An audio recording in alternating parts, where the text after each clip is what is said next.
You solemnly swear or affirm that the testimony you shall give will be the truth, the whole truth, and nothing but the truth, so help you God.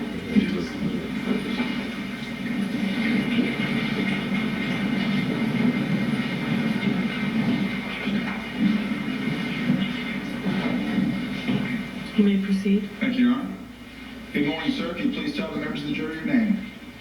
Fulton. Mr. Fulton, how old are you? 22. In what city do you currently live? Miami.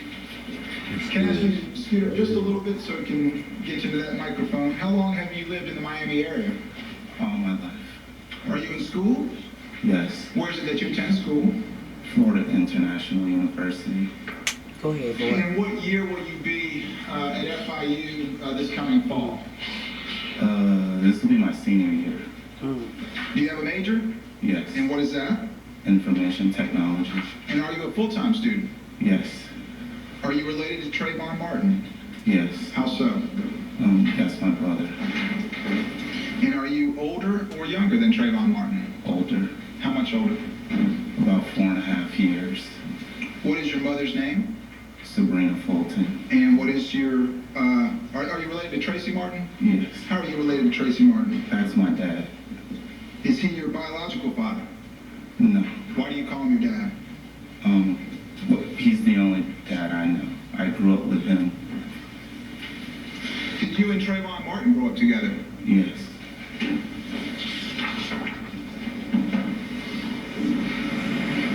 And how would you describe your relationship with Trayvon Martin growing up? Were y'all close or what? Yes, we were very close. Despite the 4 years age difference, did the two of you, you and Trayvon Martin, do things together when you were growing up? Yes. Let me turn your attention to the month of February 2012. Were you and Trayvon Martin living together at that time? Yes. And who did you live with? My mom, Sabrina Fulton, my brother, and my uncle. Let me turn your attention to Sunday, February 26th. Were you aware that Trayvon Martin was with his father, Tracy Martin, in Sanford, Florida that day? Yes. Did you go to Sanford that weekend? No. At some point, were you notified that Trayvon had been killed in Sanford? Yes. And when were you told? Monday. And who told you? My mother.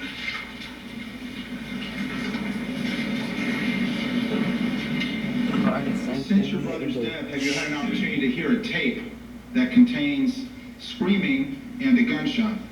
Yes. Can you estimate for the members of the jury approximately how many times you've heard that tape? Anywhere between 10 and 15 times. And how have you heard it? Have you heard it on a computer, on TV, on the internet, or what? I've heard it from a computer and from TV. And do you recognize any voices on that tape? Yes. Whose voice do you recognize? My brother. Trayvon's? Yes. What parts of the recording do you recognize as your brother's voice? The yelling and the screaming. Had you ever heard Trayvon Martin yell or scream as the two of you were growing up? I've heard him yell, but not like that, but yes. You know, that's all I have. Thank you. Thank you, Cross. Good morning. You actually were not as certain that it was your brother's voice when you first heard it, though, correct? Correct. Matter of fact, you had talked to a reporter about whose voice it may have been, correct? Yes. And you told that reporter, Gio Benitez, on March 31st of 2012, that you weren't sure, correct? Yes. You said that, honestly, really having listened to it, I've heard it, I would think it was my brother, but I'm not completely positive, correct? Mm-hmm. You'll have to answer out loud. Yes. So having listened to the tape, the first time we listened to it was in the mayor's office in Sanford, correct? Yes. And your mom was there, correct? Yes. And other family members, and at least 2 attorneys, correct? Yes. And during that time, time, you listened to it along with everybody else, correct? Yes. And from having listened to it, it was your thought that it might be Trayvon, correct? When we heard it in the mayor's office, how do I explain it? I guess I didn't want to believe that it was him. So that's why during that interview, I said I wasn't sure. I guess it was, listening to it was clouded by shock and denial and sadness. I didn't really want to believe that it was him. Sure. But you recall the date or thereabouts when you listened to that? Middle of March 16th of 2012, would that be about right? I don't remember. Let me ask it this way. It was a full 2 weeks before you had your sit-down interview with the reporter Benitez, wasn't it? I'm not sure. Okay. If I were to mention a moment ago that the interview was on CBS Miami Channel 4 on March 31st, have any reason to contest that? No, I'm not sure of the dates. Okay. And I mentioned also that the tape, and we'll find this out from other witnesses, that the tape was played for the family on March 16th or thereabouts. So would you have any reason to contest that? I'm sure. So if that was about 2 weeks, did you listen to the tape in between? Probably not. In the 2 weeks? I'm sorry? I'm guessing no. Well, the reporter actually played the tape, didn't he? When you were there? I'm not sure. Actually, could you? I'm not sure of the time you're talking about anymore. Okay. Let me ask it this way then. Do you recall sitting down with Gio Benitez, a reporter for CBS Miami Channel 4, and talking to him about who you thought may or may not have been on the tape? Yes. Do you remember that event? I remember.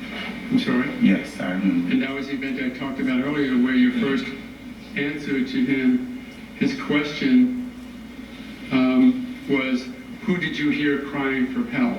Remember that question? I don't remember the question. Okay. Then what I'd like to do, with the court's indulgence, is to play that recording for you and ask if you remember the call at that point, the TV program at that point. Judge, I object to that as being improper impeachment. We would need to do that first outside the presence of the jury for I that understand. purpose. So ladies and gentlemen, if you'll please put your notepads face down, follow Deputy Jarvis back into the jury room.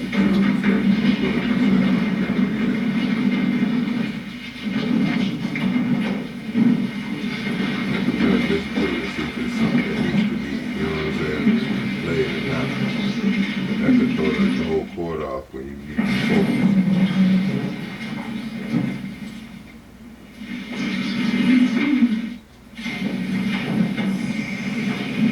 Please be seated.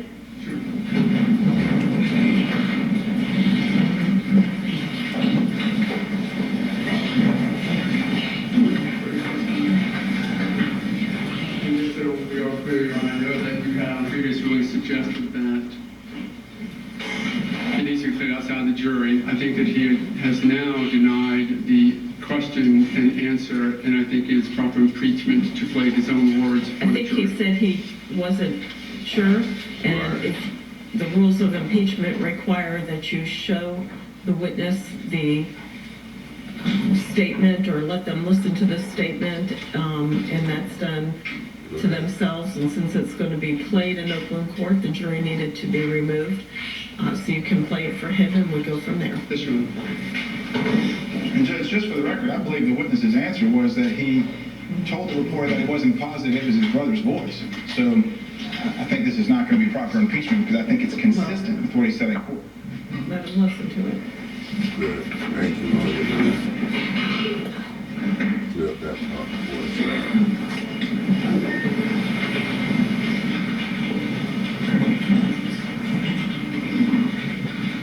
Obviously, you heard those calls. It has video. I don't know that it's necessary for the witness to see the video. So rather than and go through warming up the Just go ahead and projector? play it, yeah.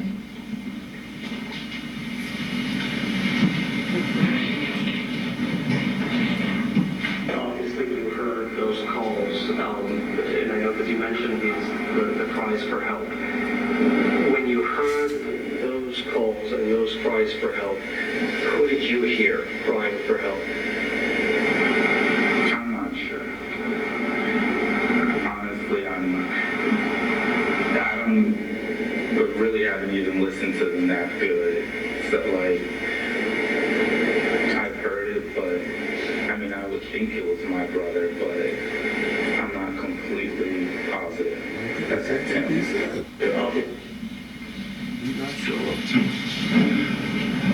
For these purposes, does that assist you in remembering the conversation you had with Gio Benitez? Yes. That was, of course, your voice, correct? Yes.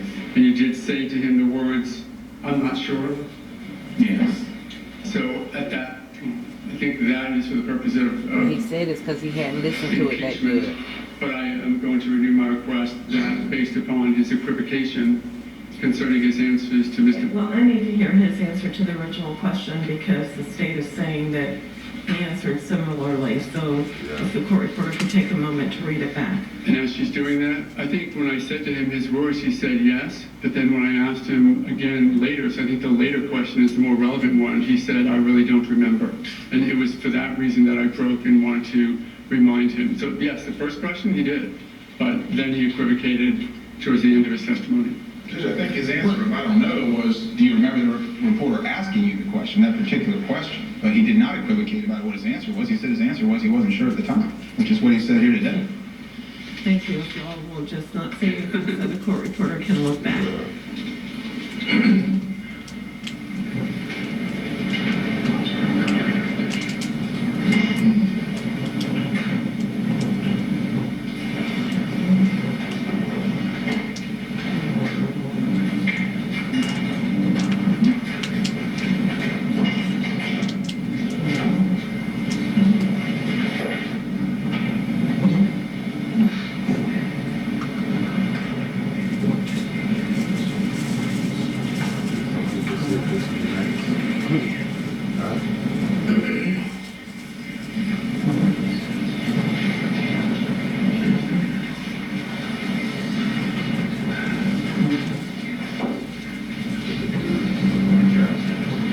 You know they're waiting on that lady to read her stuff back to the type to see exactly what the boy said.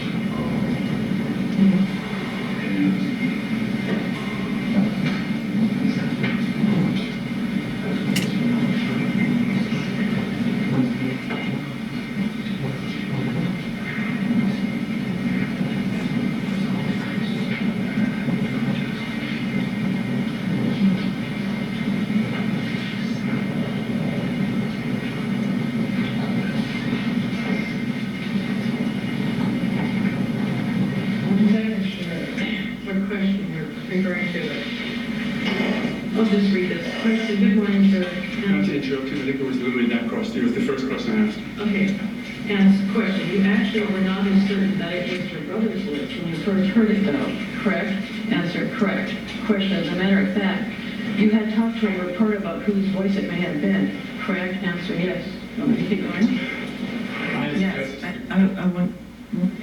Question, and you told that reporter Gio Benitez on March 31, 2012 that you weren't sure, correct? Answer, yes. Question, you said that honestly, well, you haven't listened to it.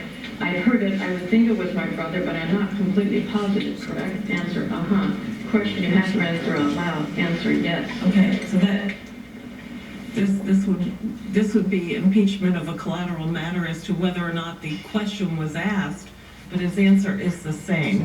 When I asked the court reporter, my concern was that he equivocated when I asked him just at the end of the examination before he took a break. So maybe we can have the last 3 or 4 questions just so it's in context. Go on. Put your phone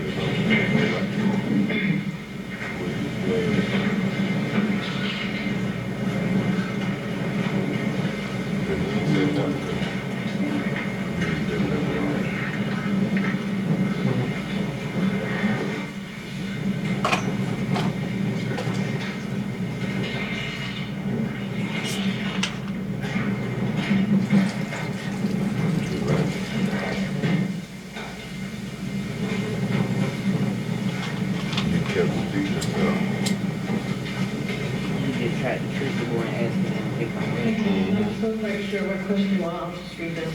Okay, let me ask it this way. When do you recall sitting down with Giovanni Benitez, a reporter for CBS Miami Channel 4, and talking to him about who you thought may or may not have been on this tape? Answer, yes. Question, do you remember that event? Answer, I remember. Question, I'm sorry? Answer, yes, I remember it. Question, that was the event I talked about earlier where your first answer to him, his question was, who did you hear cry for help? Do you remember that question? Answer, I don't remember the question. And then you wanted to play the tape. So whether he remembered the question is a collateral matter, his answer was the same, that he told the reporter that he wasn't sure, whatever words were used. So that's not necessarily, that's not impeachment, it's a collateral matter of what the reporter may have asked. His answer did not differ.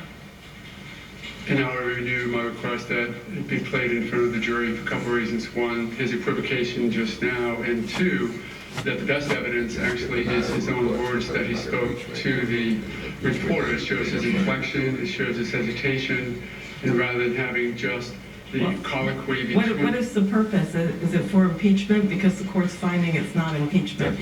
Is there another legal basis for playing that recording? It's the best evidence of the event that happened back then, Your Honor, and even if he testified to it now, he's testifying, quite honestly, in a very different attitude and inquiry That's than it should. not a legal basis. Right. I understand the court's concern. Okay, so for impeachment purposes, no, it may not be played because his answer is the same today as it was then, so that's not impeachment.